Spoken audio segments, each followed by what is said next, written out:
sans trop tergiverser, dis à quelqu'un, vous savez, Christ est notre fondement. Amen. Nous pouvons tout faire. Il n'y a aucune réussite qui peut perdurer dans le temps si vous n'avez pas Christ. Il n'y a aucune réussite qui peut avoir une source légitime et connaître une durée si vous n'avez pas Christ. Alléluia. Si vous n'avez pas Christ. C'est la raison pour laquelle je vais étayer mes propos par une parabole que Jésus a y donné. Matthieu, le chapitre 22, je vais lire les 12, les 13, 14 premiers versets. Voilà ce que la Bible dit. La Bible dit ceci. Jésus, prenant la parole, leur parla de nouveau en parabole. Et il dit, le royaume des cieux est semblable à un roi qui fit des noces pour son fils.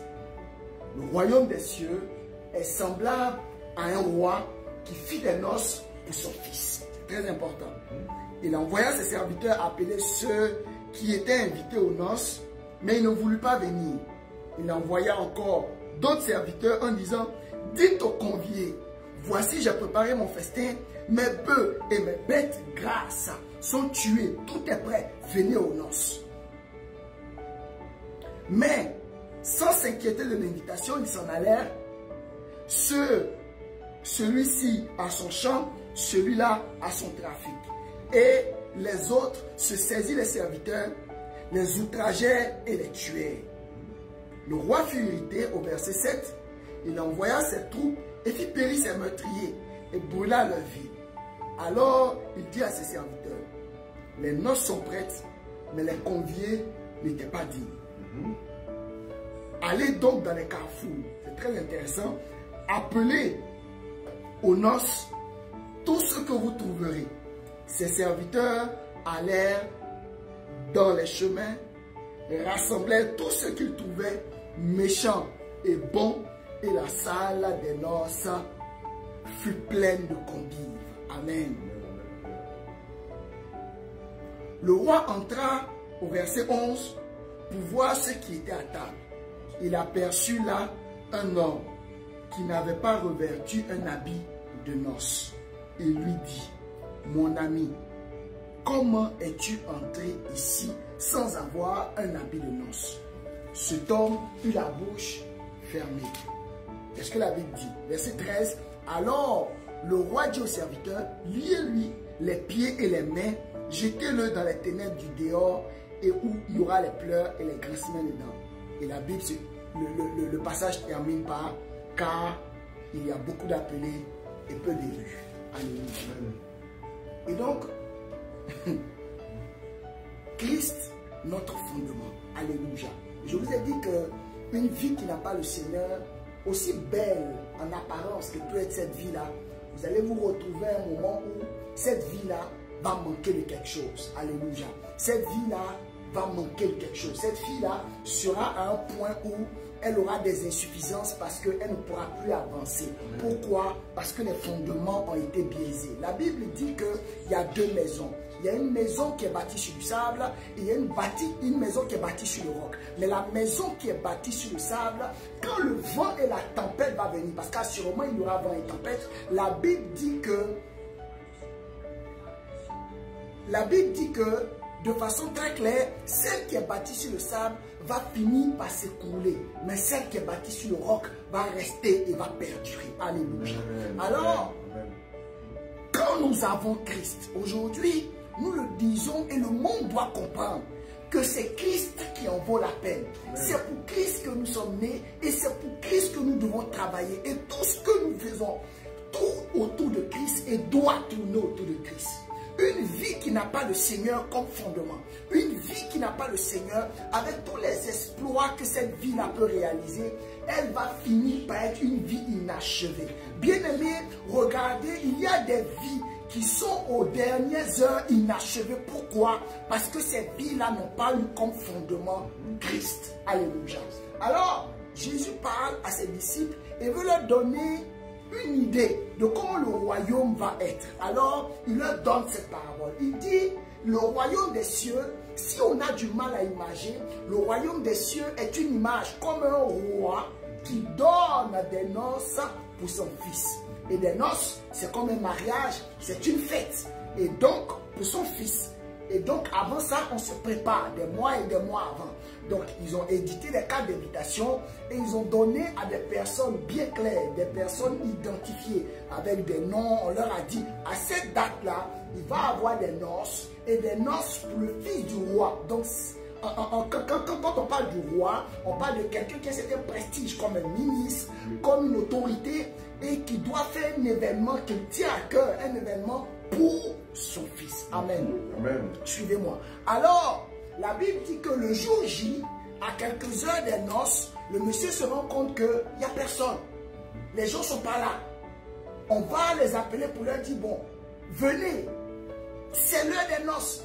Ils disent non, que je dois aller au champ. Attends, vous comprenez que quand on doit faire des noces, la plupart du temps, le soleil s'est couché, il se fait tard. À quel moment il faut aller au champ le soir? Ce sont des arguments qui ne tiennent pas la route. Il y a un autre qui dit, je dois aller à mon trafic. Je dois faire mes affaires, je dois gérer mes trucs. Je n'ai pas le temps d'y aller, bien que celui-ci avait reçu une invitation. Alors, il y a certains qui sont allés appeler et ces autres-là ont fait quoi? Ont tué même les envoyés. Le roi était fâché, vous voyez l'histoire, et ils étaient tellement fâchés que le roi dit, ok, il n'y a pas de problème. Tout ce que vous trouverez sur la route, prenez-les et faites-les rentrer parce qu'il faut que la salle soit pleine. C'est là que l'histoire devient intéressante. Vous voyez qu'il y avait des gens qui avaient été prédestinés. Il y avait des gens pour qui Dieu avait pris le temps de mentionner que ceux-ci avaient été invités aux noces, mais ils ne sont pas venus. Et il dit quoi? Allez dans les rues, dans les carrefours, prenez des gens, vite, vite, vite, faites-les venir. Parce qu'il faut que la salle soit remplie. Alors, les serviteurs, qu'est-ce qu'ils font? Ils partent, ils prennent les gens. Quelqu'un en train de faire une course, il appelle pour dire, pardon, viens, j'ai des noces, viens, on va aller, on a un mariage, il faut qu'on aille. Et ils ont pris des gens, et qu'est-ce qui s'est passé? Les gens sont arrivés, et les gens sont rentrés, et la salle était remplie. Le cœur du roi était content, et arrivé un moment, le roi maintenant va rentrer pour pouvoir faire maintenant le discours, pour pouvoir ouvrir la cérémonie. Et là où ça devient encore plus intéressant, c'est qu'il arrive, et il identifie une personne. Voilà comment le royaume des cieux est. C'est-à-dire que toute cette histoire-là image simplement comment le royaume des cieux fonctionne, quelles sont les règles du royaume et comment le royaume est souvent exigeant sur des choses qui peuvent être des choses minimes. Il dit, il identifie quelqu'un qui est là et cette personne qu'il a identifiée, il y a une caractéristique, cette personne n'avait pas les habits de noces. Il y a plusieurs questions qu'on peut se poser. Je n'étais pas convié au mariage. Moi, je n'étais passant. Et tu m'as dit, tes serviteurs m'ont dit, viens, on va aller au mariage. Donc, vous ne m'avez pas parlé d'une affaire d'habits. Ce n'était pas comme si vous m'avez prévenu avant. Vous ne m'avez rien dit. Et donc, je suis sorti. On m'a accosté. Je suis rentré. Je m'assois. Et tu me dis que je n'ai pas porté d'habits.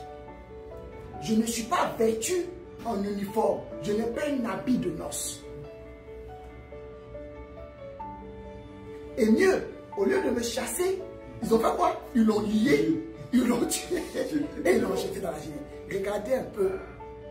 Regardez un peu. C'est juste une image. Donc, vous voyez qu'une parabole, en réalité, c'est une parole qui est imagée. Pour juste faire comprendre, en fait, quelle est la délicatesse du royaume dans lequel nous sommes et le royaume que nous servons. Il y a deux choses ici que je veux faire ressortir et nous allons prier. La première chose, c'est que, certes, le monsieur avait raison dans le sens où il n'était pas convié. Mais ça nous permet de comprendre en fait qu'en réalité, quand nous sortons, il faut s'attendre à tout et il faut s'apprêter à tout moment. Parce qu'à tout moment, il faut être prêt. Il faut que tu dises avec moi, je dois être prêt à tout moment. Je dois être prêt à tout moment. À tout moment, tu dois être prêt. Parce que tu ne sais pas à quel moment tu vas être prêt. À quel moment? Il y avait un temps, par exemple, où dans un pays, on faisait des rafles. on raflait. Parce que c'était dans une période où il y avait plein de trucs et on raflait. Et donc quand on rafle, ça veut dire qu'ils vont te demander ta pièce. Si tu as 2 oreilles, tu as 3 oreilles, tu as un nez, tu as 2 nez, peu importe, on t'a trouvé quelque part. Même si tu descends de ton lieu de travail, ils vont t'interpeller parce que ça fait partie des droits des autorités de t'interpeller pour demander tes pièces d'identité. Donc, quand on sortait en son temps-là, on avait toujours nos pièces sur nous parce qu'on dit on ne sait jamais. On ne sait jamais à quel moment ils vont m'interpeller, à quel moment ils vont demander mes pièces. Parce que bien que je donne mon nom, là où je travaille, le lieu d'habitation, que je n'ai aucune pièce, je vais expliquer tout ça là quand je serai mis en garde à vue. Donc aujourd'hui, voici des personnes qui sont dans le Seigneur, mais qui ne sont pas prêtes. Et qu'on est obligé de prendre pour mettre en garde à vue. Tout simplement parce que ces personnes n'étaient pas prêtes. La Bible nous dit d'être prêt en tout temps et à tout moment.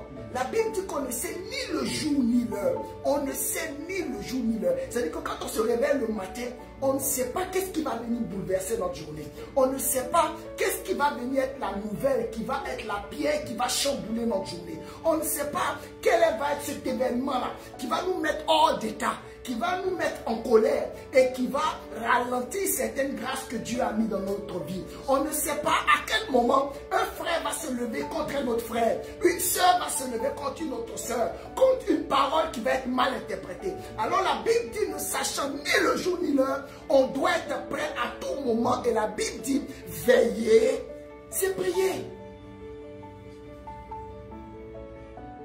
Voilà l'attitude dans laquelle on doit être. Quand Christ est le fondement de notre vie, on doit être prêt à tout moment. Parce qu'il ne faut pas qu'on soit en train de dire, non, je ne te connais pas, je ne t'ai pas connu, je t'ai vu faire ça, mais je ne te connais pas. Pourquoi? Parce qu'au moment de bâtir les fondements, on n'a pas fait ce qu'il fallait. Oui. Première chose, être prêt à tout moment. Est-ce que tu es prêt? Quand tu es réveillé le matin, est-ce que tu es prêt? Quand tu pars au travail, on a vu les gens, ils se sont levés le matin. Ils sont allés au travail, ils ne sont plus revenus. Un accident d'un camion, le monsieur a été écrasé et il a laissé sa famille comme ça. Juste un accident qui n'était pas prévu. C'est-à-dire, on ne sait ni le jour ni l'heure. Donc toi et moi, on doit être prêt à tout moment. On doit être prêt à tout moment. Amen. Amen. Est-ce que tu es prêt? Nous allons entrer dans une nouvelle année. Est-ce que tu es prêt? Là, tu es en train de faire le bilan de ton année. C'est parfait. Mais est-ce que dans le bilan de ton année, tu intègres le fait que Christ doit prendre la première place? Si tu as accepté le Seigneur, gloire à Dieu. Si tu ne l'as pas accepté, intègre ça dans ton bilan. Ça va anoblir ton bilan de dire que désormais, je vais marcher avec Christ. Je vais fonctionner avec Christ. Je vais être une maison qui n'est pas bâtie sur le sable, mais une maison qui est bâtie sur le roc. Pendant que tu fais ton bilan, intègre cet événement-là dans ta vie en disant que toi, tu peux ne pas connaître les événements qui vont arriver, mais lui, il sait. C'est pour ça que la Bible dit que c'est lui qui guide nos pas. Quand vous êtes en Christ, il guide vos pas. Quand vous mettez votre confiance en Dieu, il guide vos pas. La Bible dit, mets ta confiance en Dieu. Fais de lui des délices et il te donnera ce que ton cœur désire. Parce que Christ est capable de te diriger là où il faut. Amen. Amen. Il faut qu'on soit prêt. Il y a des gens qui ne vont pas connaître 2025. Aujourd'hui, des gens sont morts. Demain, il y en aura. Le 31 décembre à 23h30, il y a un qui va décéder. Quelque part dans le monde. Parce que le diable veut atteindre son quota. Et tout ce qu'il passe qui n'est pas fixé, le vent va emporter. Est-ce que tu es prêt? Le monsieur est sorti de sa maison en habit léger. Il s'est certainement dit que sa journée allait être une journée classique. Quand il rencontre des gens qui l'ont supplié d'aller à des noces, il ne savait pas que sa vie allait basculer là. Il rentre. Il est identifié comme quelqu'un qui n'a pas d'habit de noces. La Bible dit qu'il avait la bouche fermée. C'est-à-dire qu'il est tellement étonné et surpris. Il s'est dit, mais attends, moi il vient dans un truc, je n'étais pas, il ne se comprend pas. Et puis, non.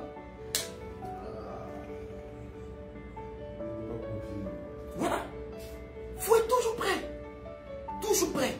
Et vous voyez, chaque fois, je prends toujours l'exemple de nos mamans, de nos femmes, des jeunes dames.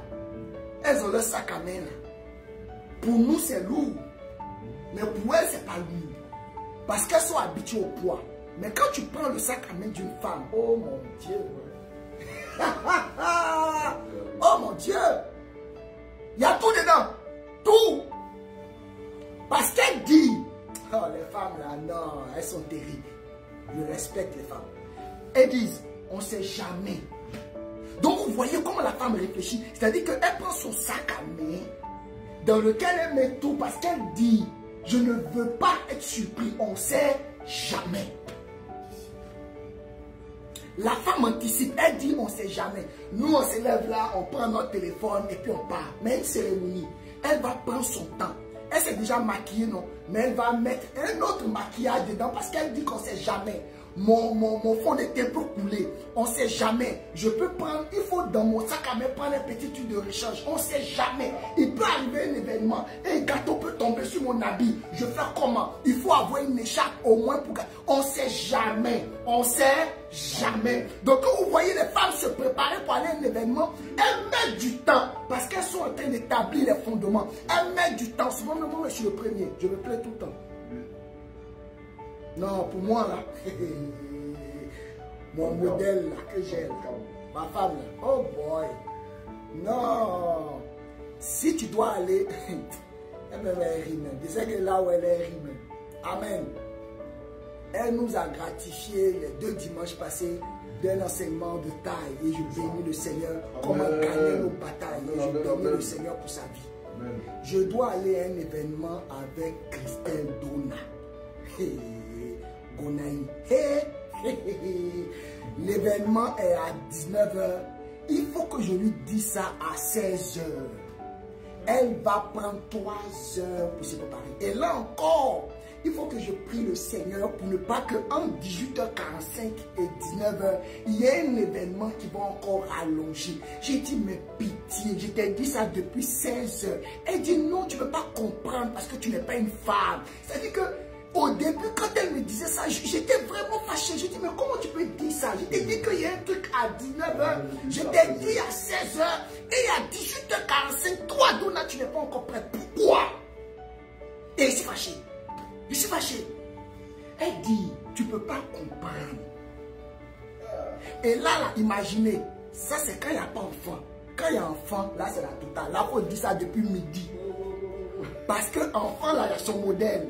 À la dernière minute, régler certaines... Oh non, c'est incroyable. Donc, vous voyez que, juste pour vous dire que, quand vous voyez nos femmes, nos mamans se préparer, elles prennent le temps d'être prévoyantes. Elles prévoient. Elles disent, et si K1, et si K2, et si K3. Ça veut dire qu'elles prennent ces différents cas-là pour aller. Donc, tu vas voir son sac à main est lourd comme ça. Où tu vois, il y a plein de choses. Il ne faut pas fouiller dedans. Parce que c'est un assemblage de trucs. Elle seule sait quels sont les circuits de ce labyrinthe, comment ça fonctionne. Voilà. Pourquoi? Parce qu'elle veut être toujours prête. Voilà pourquoi on appelle l'église l'épouse. Donc vous voyez que si Dieu prend le temps d'appeler l'église l'épouse, c'est qu'on doit se comporter, c'est que l'église doit se comporter comme les femmes, s'apprêter en tout temps. Je ne vous parle pas du retard, mais je vous parle du caractère prêt, du caractère prévoyant. Et si fait sortir les différents cas. Alléluia. Est-ce que tu es prêt? Il y a une année qui arrive. Est-ce que tu es prêt? Est-ce que tu as déjà placé tes éventualités? Est-ce que tu es prêt? Est-ce que tu as déjà fait ton bilan? Tu ne l'as pas fait? Comment tu peux corriger? Est-ce que tu es prêt? Est-ce que tu es prêt? Toi et moi, on doit être prêts. Est-ce qu'on est prêt? Est-ce qu'on est prêt?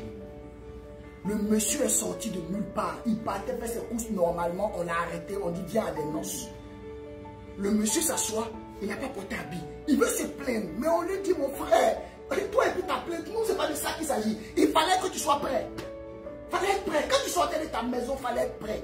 Vous voyez, on se retrouve souvent dans des situations où tu vas voir le chauffeur de taxi va te dire des paroles. Et souvent, la réaction que tu vas avoir va détruire ta journée. mais tu n'avais pas programmé ça. Tu vas arriver au travail, un collègue va te dire une parole déplacée. Et tu vas gaspiller de l'énergie à vouloir lui répondre. Et quand tu finiras de répondre, tu es vidé de ta force et tu es vidé de ta substance. Le diable, lui, il avait planifié. Mais toi, tu ne t'étais pas préparé.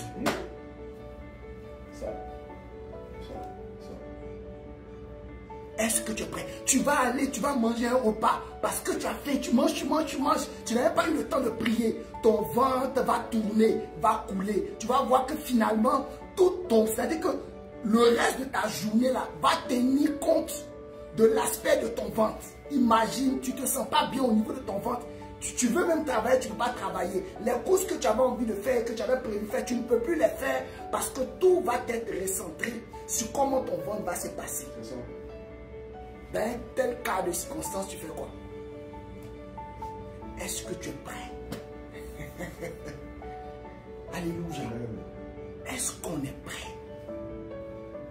L'année va ouvrir grandement ses portes. On va rentrer dedans. Mais mes amis, ce n'est pas 31 là qu'on va rentrer. On est déjà dedans. On est déjà dedans. Mais est-ce que tu es prêt? Quand les portes physiques vont s'ouvrir, est-ce que tu es prêt? Est-ce que tu es prêt?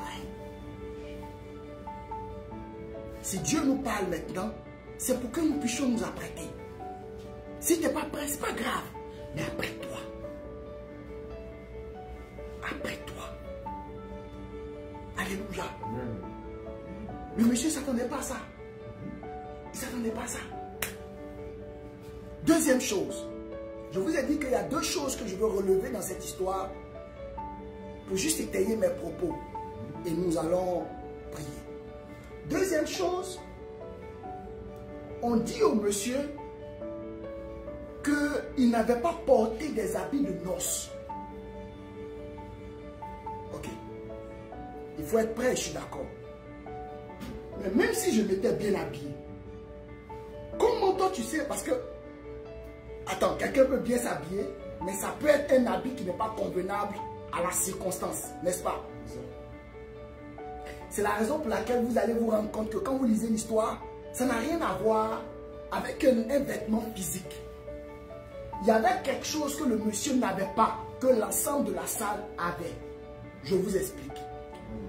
La Bible dit que Jésus, donnant cette parabole, il dit que le royaume des cieux est semblable. Ça veut dire que le royaume des cieux ressemble à cette histoire-là. Donc, il ressemble à un maître ou un roi qui fait des noces pour son fils. Pour son fils est très important. Ce n'était pas des noces quelconques, c'était des noces pour son fils. Donc, à cette cérémonie-là, les gens qui étaient là devaient connaître qui? Le fils. Tous ceux qui étaient à la cérémonie étaient censés connaître le fils. Au pire des cas, tu ne connais pas le fils, tu connais au moins le père. Mais même si tu ne connais pas le père et que tu ne connais pas le fils, débrouille-toi pendant qu'on t'a coopté et qu'on t'a mis dans la salle, que tu aies une interaction avec quelqu'un et tu vas écouter une anecdote que quelqu'un a dit sur le fils et tu vas finir par t'approprier cette anecdote. Je prends un exemple. Tu arrives à une fête et à un mariage et tu ne connais pas le marié. Et pendant que celui qui est le MC ou le maître de cérémonie est en train de présenter le marié, il donne des éléments caractéristiques du marié. Le marié travaille ici, il fait cela, voilà une anecdote sur le marié que tu captes. Et finalement, quand tu sors de là et qu'on te demande, est-ce que le marié là, tu le connais? Tu peux facilement dire oui. Pourquoi? Parce que tu as une anecdote sur le marié. Mais il se trouve que le monsieur dont on parle, à cette cérémonie, à ces noces-là, n'avait aucune anecdote, il ne savait rien, il était perdu dans un univers. On lui a dit que tu n'as aucun rapport avec le fils.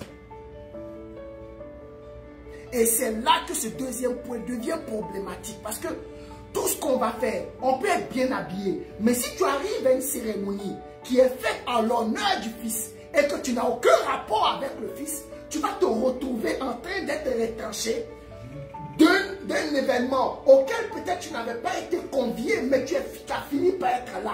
Le plus important, ce n'est pas comment on a fait pour être là, Mais quand tu es là, adapte-toi et connais le Fils. Voilà pourquoi des églises sont implantées. Voilà pourquoi des missions sont implantées. Voilà pourquoi Dieu prend le temps de parler à des personnes qui vont parler à d'autres personnes pour que toi et moi, nous puissions connaître le Fils.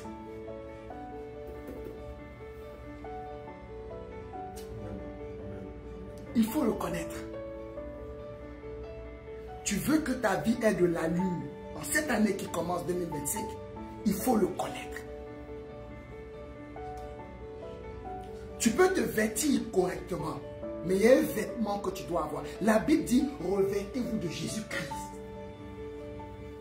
Tous tes vêtements que tu as, si tu n'as pas un vêtement qui s'appelle Jésus-Christ, tu n'es pas vêtu.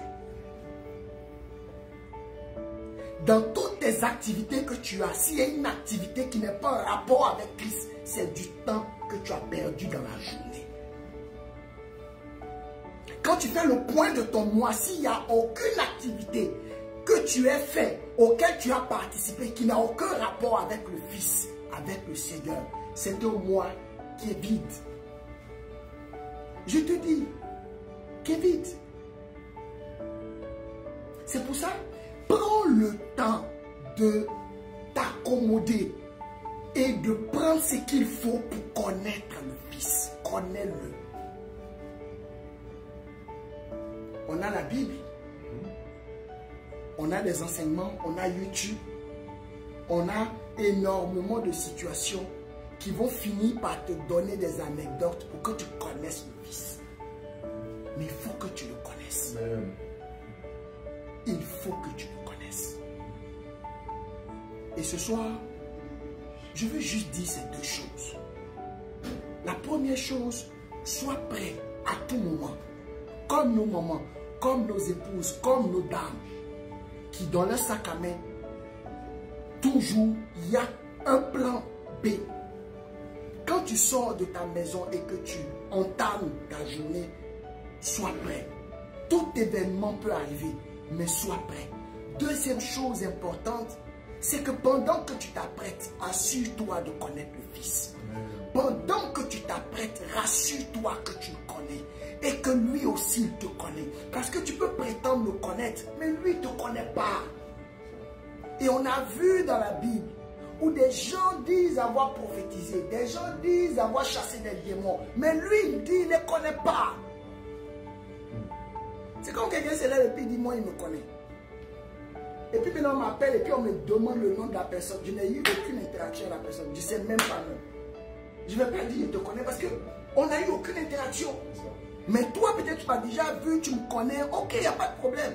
Mais ça ne veut pas dire que parce que tu connais quelqu'un, la personne te connaît aussi. Non, lui il doit te connaître. Mais pour qu'il te connaisse, il faut que tu fasses ce qu'il faut pour attirer son attention, pour qu'il te connaisse. Parce que quand Christ te connaîtra, il va te mener à la vie. La Bible dit, en elle était la vie, et c'est cette vie-là qui était la lumière du monde.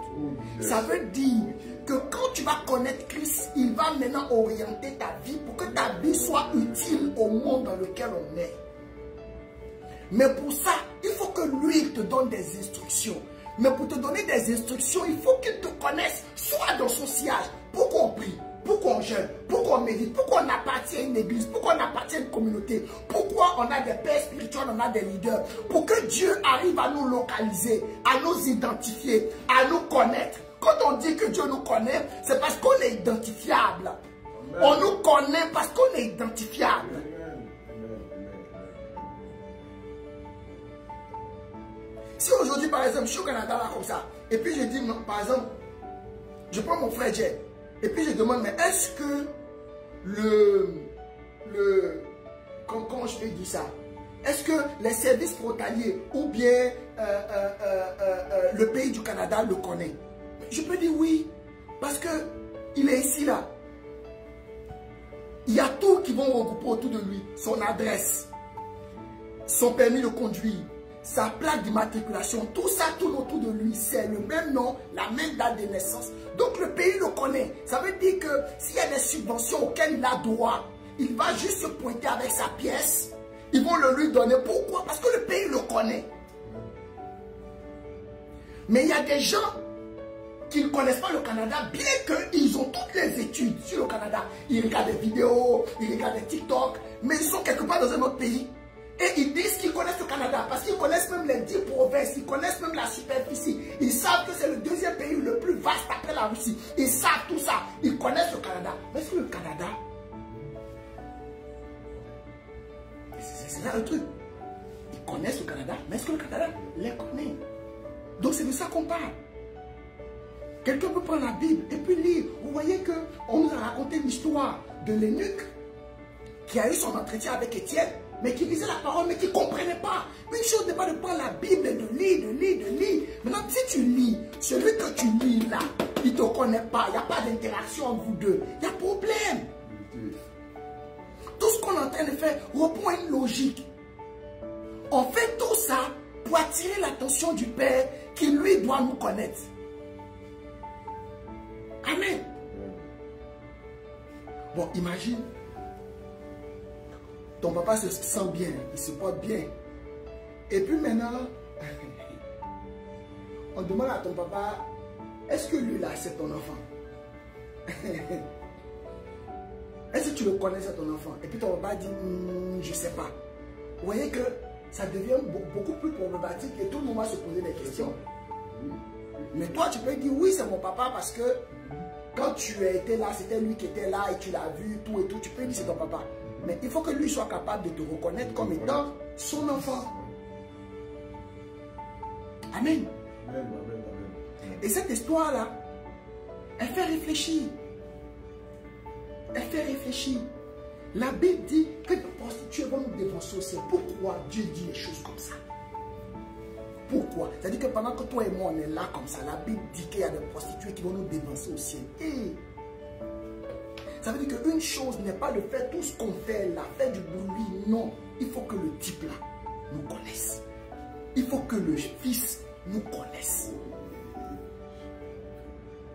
Il faut que quand le fils arrive à ses noces là, quand il te regarde, il te fasse un coucou parce qu'il dit, ah toi j'ai joué au golf avec toi.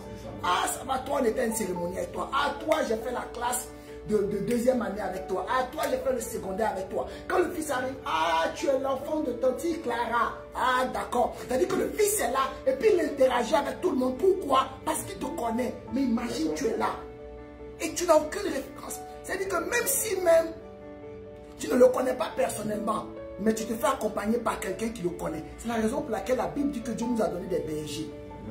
Pourquoi Dieu nous a donné des bergers? Imaginez, il y a des endroits par exemple, moi il me suffit de dire que je suis le fils du pasteur Amazou. Et les gens vont finir par me laisser la porte ouverte. Pourquoi? Parce que moi on ne le connaît pas, mais lui on le connaît. Quand on me pose la question, ça va, on dit quoi? Ça va bien, ok, je suis pasteur, d'accord. Mais je suis le fils, parce que c'est pas une histoire de je suis pasteur, ça n'a rien à voir. Je dis juste de qui je suis issu. Je suis le fils du pasteur Amazou. Et quand je dis je suis le fils du pasteur Amazou, immédiatement on dit, comme je connais le pasteur Amazou, alors toi, c'est sûr que je t'ouvre la porte parce que tu es reconnu comme étant son fils. Vous voyez l'alliance. C'est comme ça fonctionne. Amen. Voilà pourquoi Dieu nous donne des bergers. Pour que là où on ne te connaît pas, là où Dieu ne te connaît pas, de par ton berger, il va finir par te connaître. Amen. Amen. Quand vous lisez Jean, j'atterris. Quand vous lisez Jean chapitre 17, les Pierre, les Thaddée, les Barthélemy, les disciples, Dieu ne les connaissait pas. Hein? Il fallait que Jésus au chapitre 17, en faisant son bilan, il lui dise que tout ce que tu m'as donné, je te les donne. Je pars ceux-là. Je les reconnais en tant que mes disciples.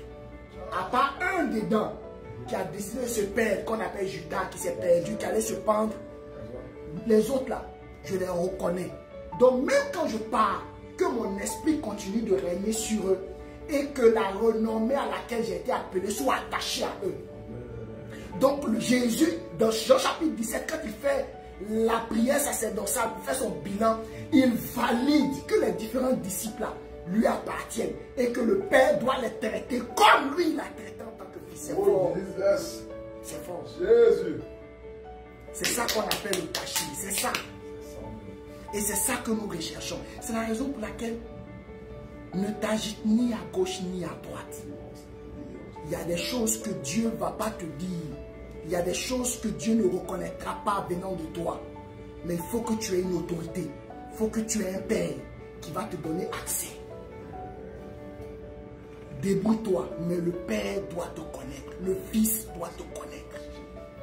Mais si tu te retrouves à une cérémonie où on ne te connaît pas, c'est lié. Et puis j'étais.